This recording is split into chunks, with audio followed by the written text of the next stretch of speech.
Hello and welcome back. The International Monetary Fund IMF in its annual Article 4 consultation report has highlighted that India's public debt to GDP ratio at the general government level has barely increased from 81% in 2005-6 to 84% in 2021-22 and back to 81% in 2022-23. सो जो international monetary fund है ना IMF, उसने अपने annual consultation report release किया है।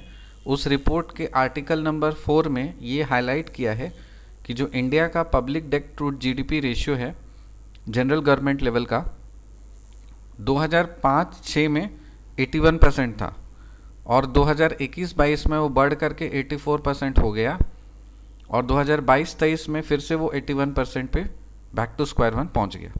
तो ये सही बात है।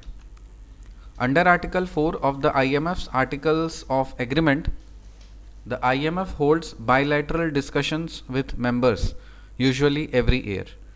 क्या ये बात सही है? हाँ, बिल्कुल सही है।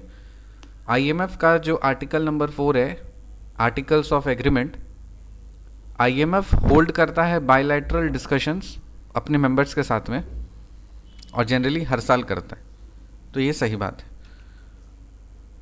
IMF's annual Article 4 consultation report suggests that Indian growth is expected to remain strong, supported by macroeconomic and financial stability.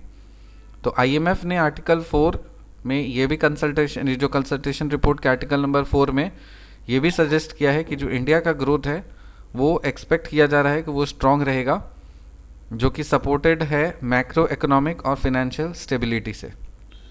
Public debt किसको बोलते हैं? Public debt denotes liabilities payable by the central government which are contracted against consolidated fund of India as provided under article 292 of the constitution of India. So consolidated fund of India कौन से article से related है? Article 292।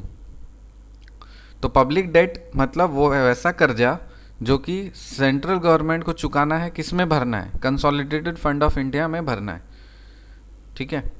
So public debt denotes liabilities payable by the central government which are contracted against consolidated fund of India as provided under article 292 of the constitution of India.